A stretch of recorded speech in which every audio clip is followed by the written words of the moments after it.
21শে আগস্টের যেই মামলা ট্রায়াল কোর্ট, আপনারা জানেন যে ট্রায়াল কোর্ট আমাদেরকে যাদেরকে শাস্তি দিয়েছিল, পরবর্তী সময়ে হাইকোর্টে আপিলে এসে এবং ফাঁসির মামলা যেটা রেফারেন্স পাঠিয়েছিল ওই রেফারেন্সটা রিজেক্টেড করে হাইকোর্ট ডিভিশন সবাইকে খালাস দিয়েছিল।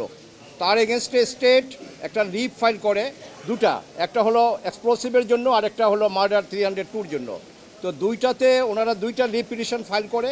এই রিপ পিটিশনগুলো মাননীয় প্রধান বিচারপতির নেতৃত্বে আমাদের অ্যাপেলেট ডিভিশনের পূর্ণাঙ্গ বেঞ্চ আজকে নিয়ে তৃতীয় দিনের মতো শুনানি শেষে জাস্ট নাও এইমাত্র ওনারা অর্ডার প্রনাউন্স করলেন।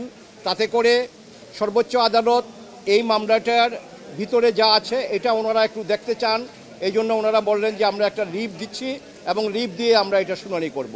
এবং এই লিভটা ওনারা দিয়েছেন হলো, রাষ্ট্রপক্ষ যেটা বলতে চায় সেটা হলো যে এই মামলায় তাদের সাক্ষী প্রমাণ ছিল কিন্তু সেটা হাইকোর্ট ডিভিশন ওভারলুক করেছে। আবার বলেছে ফার্দার ইনভেস্টিগেশন অর্থাৎ অধিকতর তদন্তের নামে পুনঃতদন্ত যেটা হয়েছে, যেটা আমাদের ডিফেন্স ভার্সন, আমরা যেটা ট্রায়াল কোর্টে বলেছি এবং হাইকোর্টে বলেছি যে এই পুনঃতদন্তটা আইনত অচল এবং এটা 173(3)B অনুযায়ী এই মামলায় কোনো পিপি সাহেবের দরখাস্তের উপরে পুনঃতদন্ত হতে পারে না।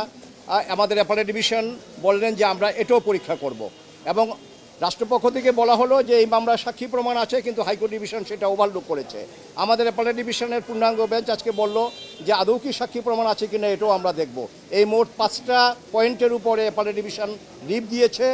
আমাদের অ্যাপেলেট ডিভিশনের রায়ের উপরে কোনো কথা নাই, কারণ দেশের সর্বোচ্চ আদালত ওনারা দেখতেই পারেন এবং ওনারা এটা দেখবেন এবং মাননীয় প্রধান বিচারপতি এটা 1 জুলাই এটা ফিক্স করে দিয়েছেন। এর মধ্যে আমাদেরকে বলেছেন আপনারা দুই পক্ষ কনসাস স্টেটমেন্ট জমা দিয়ে দেন এবং মামলা পেপার বুক নতুন করে রাখবে না, ডিসপেন্স উইথ করেছেন।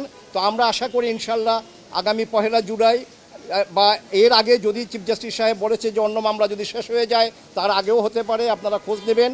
আমরা মামলা রেডি করে এই ভ্যাকেশনের পর থেকে আমি, আমার ডিফেন্স টিম, আমার বন্ধুরা যারা আমার সাথে আছেন, আমরা সবাই ইনশাল্লাহ যাতে হাইকোর্ট ডিভিশনের রায় বহাল থাকে, অর্থাৎ আমাদের তারেক রহমান সাহেব, লুৎফুজ্জামান বাবর সাহেব এবং অন্যান্য যারা এই মামলা যাদের কনভিকশন, আব্দুল সালাম পিন্টু সাহেব যাদের কনভিকশন ছিল, যাদের ডেথ সেন্টেন্স ছিল, তাদেরকে আল্লাহর অশেষ মেহেরবানিতে হাইকোর্ট ডিভিশন থেকে আমরা খালাস করাতে পেরেছিলাম। অর্থাৎ হাইকোর্ট ডিভিশন নিচের কোর্টের জাজমেন্টকে সেটিসফাইড করে দিয়েছিলেন।